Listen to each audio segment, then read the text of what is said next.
तो last part में हमने देखा था कि उनका सूडो प्रैक्टिशनर एग्जाम शुरू हो गया था, लेकिन उसी बीच उस एरिया में हाउ बाई का अंकल एक गोल्डन क्रो का एग रख जाता है, जो बड़ा होकर एक खतरनाक बीच में बदल जाता है। तभी मैक्स गलती से उस क्रो के पास आ जाता है। अब आगे तो इस पार्ट की शुरुआत में पिछला इंस्ट्रक्टर एग्जाम रोकने को कहता है, पर डायरेक्टर इसके लिए मना कर देता है, क्योंकि उसका मानना था कि ये गोल्डन क्रो हाल ही में अंडे से बाहर आया है, इसलिए इसका लेवल भी कम होगा, तो कैंडिडेट्स को इससे बचने का तरीका मालूम होना चाहिए। इस तरफ हम मैक्स को देखते हैं, जो उस गोल्डन क्रो को देखकर उस पे अटैक करता है, लेकिन वो गोल्डन क्रो मैक्स को पीछे फेंक देता है। तो मैक्स उस क्रो की ओर अपनी स्वॉर्ड फेंकता है, लेकिन वो क्रो स्वॉर्ड से बच जाता है। तो मैक्स चालाकी से उस क्रो को मलबे में दबाकर उसका सर काट देता है। ये देखकर इंस्ट्रक्टर डायरेक्टर से कहता है कि अच्छा हुआ मैक्स ने सही समय पर अपनी तलवार फिर से उठा ली, नहीं तो उसे कुछ भी हो सकता था। ये सुन के डायरेक्टर वीडियो को ध्यान से देखता है और उसे पता चलता है कि मैक्स ने जानबूझकर अपनी स्पिरिचुअल पावर का इस्तेमाल करके स्वॉर्ड को साइड करा था,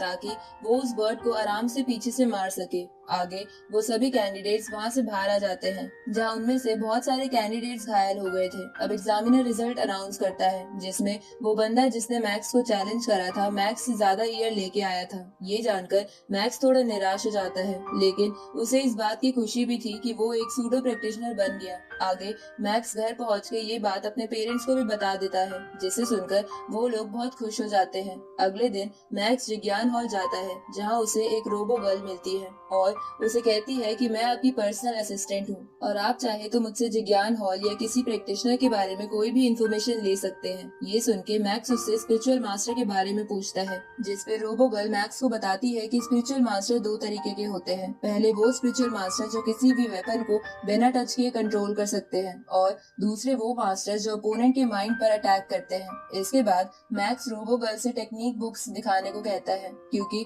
वो उन्हें खरीदना चाहता था, पर वो उनके प्राइस देखकर हैरान हो जाता है, क्योंकि वो बहुत ज्यादा थे। जिसपे रोबो गर्ल उसे बताती है कि आप इन टेक्निक बुक्स को अपने लेवल के अकॉर्डिंग भी खरीद सकते हो, जिसके बाद आपको ये सस्ती मिलेंगी, क्योंकि इस दुनिया के टॉप प्रैक्टिशनर जिसका नाम होंग है, उसकी टेक्निक बुक्स के सामने इन टेक्निक बुक्स का प्राइस तो कुछ भी नहीं है। ये सुन के मैक्स होंग के बारे में सोचता है और उसे समझ आता है कि अगर उसे होंग से आगे निकलना है तो उसे उन टेक्निक्स पर फोकस करना चाहिए जिनमें वो अच्छा है। इसलिए मैक्स 9 टायर स्वॉर्ड्स टेक्निक खरीद लेता है, जिसपे वो रोबो गर्ल मैक्स से पूछती है कि क्या आपको और कुछ भी खरीदना है। तो मैक्स उसे वेपन्स दिखाने को कहता है, लेकिन वो इन्हें नहीं खरीद सकता था, क्योंकि उनका प्राइस मैक्स के बजट के आसपास भी नहीं था। आगे मैक्स जब घर पे होता है, तब चेनगू नाम का एडवांस प्रैक्टिशनर मैक्स को उसकी टेक्निक बुक्स डिलीवर करने आता है, जिसपे मैक्स उससे पूछता है कि आप यहाँ खुद क्यों आए, आप चाहे तो किसी को भी भेज सकते थे। तो वो एडवांस प्रैक्टिशनर मैक्स को बताता है कि ऐसी बुक्स बहुत ज्यादा स्पेशल होती हैं, जिन्हें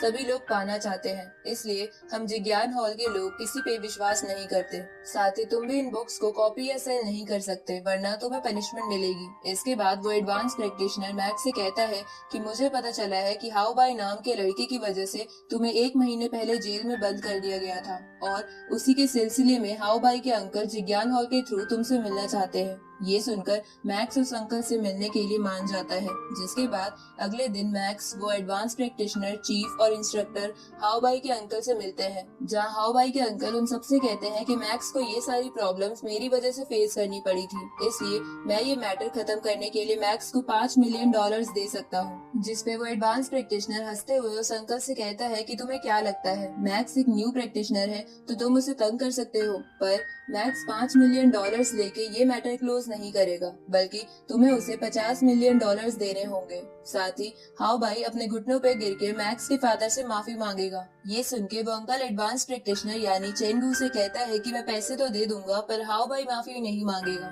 ये सुन के इंस्ट्रक्टर अंकल से कहता है कि अगर इसके लिए मैक्स मानता है तो हमें कोई प्रॉब्लम नहीं है। ये सुन के मैक्स बोलता है कि हाउ बाई ने मेरे पेरेंट्स की डिसरिस्पेक्ट की थी, इसलिए मैं इस मैटर को क्लोज नहीं करूंगा। ये सुन के वो अंकल गुस्सा हो जाता है और गुस्से में वहाँ से चला जाता है, जिसके बाद मैक्स उन तीनों से उसका साथ देने के लिए थैंक यू बोलता है। साथ ही थोड़ा निराश भी हो जाता है, क्योंकि वो उस 50 मिलियन से वेपन्स भी खरीद सकता था। ये जानकर एडवांस प्रैक्टिशनर मैक्स से कहता है कि तुम्हें जो भी वेपन्स चाहिए चाहिए उसकी लिस्ट मुझे दे दो, मैं तुम्हें वो हाफ प्राइस पर दिलवा दूंगा, क्योंकि जिज्ञान हॉल में कंट्रीब्यूशन पॉइंट्स भी होते हैं जिन्हें मैं डिस्काउंट के तौर पर इस्तेमाल कर सकता हूँ। ये सुनकर मैक्स खुश हो जाता है। तभी इंस्ट्रक्टर मैक्स को बताता है कि तुम दोनों टीममेट्स हो तो तुम्हें इसे थैंक यू बोलने की कोई जरूरत नहीं है, क्योंकि मैंने डायरेक्टर के कहने पर तुम्हें फायर हैमर नाम की जनरल प्रैक्टिशनर की टीम में डाल दिया है। इसके बाद चेंगू मैक्स को बताता है कि वो उस टीम का वाइस कैप्टन है। उसी वक्त इंस्ट्रक्टर मैक्स को बताता है कि अगर तुमने इस टीम के पहले मिशन पर कुछ गड़बड़ करी या टीममेट्स को खतरे में डाल दिया तो मैं तुम्हें टीम से निकाल दूंगा। इधर उस अंकल को समझ नहीं आता कि मैक्स गोल्डन क्रो से कैसे बच गया, पर फिर भी वो मैक्स को रास्ते से हटाने का सोचते हैं। अब रात को मैक्स को बुरा सपना आता है कि उसे और उसकी फायर हैमर टीम के मेंबर्स को किसी ने मार दिया है, पर मैक्स इस बात पर ध्यान नहीं देता और सुबह होने पर आर्मर पहन के चेंगू के साथ फायर हैमर टीम के बाकी मेंबर्स के पास आ जाता है, क्योंकि उन्हें एक असाइनमेंट मिला था। अब वहाँ पहुंचने पर चेंगू मैक्स को टीम के कैप्टन से मिलवाता है जो बहुत ज्यादा स्ट्रॉन्ग था। इसके बाद कैप्टन सभी टीम मेंबर्स को एक बंदे से मिलवाता है जो असल में एक बायोलॉजिकल इंस्टीट्यूट का मैनेजर था और उसी ने फायर हैमर टीम को किसी काम की वजह से बुक किया था। अब वो मैनेजर उन सबको बताता है कि हमारे ग्रुप के कुछ वॉलंटियर्स मॉन्स्टर के जीन सैंपल्स कलेक्ट करने के लिए हाल ही में एरिया 0201 में गए, बट हमें पता चला है कि उन वॉलंटियर्स पर मॉन्स्टर्स ने अटैक कर दिया है। इसलिए मैं चाहता हूँ कि आप सब वहाँ जाकर उन सबको बचा कर लाएं। ये सुनकर वो सब इस असाइनमेंट के लिए मान जाते हैं और उस एरिया 0201 की तरफ निकल जाते हैं। इधर हम देखते हैं कि उन वॉलंटियर्स में ईवा भी थी जो मॉन्स्टर से बच के इधर उधर भाग रही थी। आगे फायर हैमर टीम भी उस एरिया की तरफ आ रही थी, पर तभी उन्हें मॉन्स्टर्स घेर लेते हैं, जिसे देखकर वो सब सावधान हो जाते हैं। लेकिन उसी वक्त वहाँ पर एक बड़ा पिग बीस्ट आकर मैक्स को दूर फेंक देता है। साथ ही उस पिग बीस्ट को देखकर बाकी मॉन्स्टर्स भाग जाते हैं। तभी मैक्स फिर से खड़ा होकर उस पिग के अंदर अपनी स्वॉर्ड घुसा देता है, पर इससे वो पिग नहीं मरता। तो मैक्स अपनी स्वॉर्ड वापस निकालकर उस पिग पे उसी स्वॉर्ड टेक्निक का इस्तेमाल करता है जिसे उसने हाल ही में सीखा था, जिसकी वजह से वो पिग मर जाता है। ये देखकर कैप्टन मैक्स की तारीफ करता है क्योंकि उसने एक F क्लास मॉन्स्टर को इतनी आसानी से मार दिया था। उसी वक्त वो मैनेजर उन सबको उन वॉलंटियर्स की पिक भेजता है जिसमें ईवा भी थी, तो मैक्स ईवा को देखकर चौंक जाता है। तभी एक टीम मेंबर को एक साउंड डिवाइस मिलता है जिससे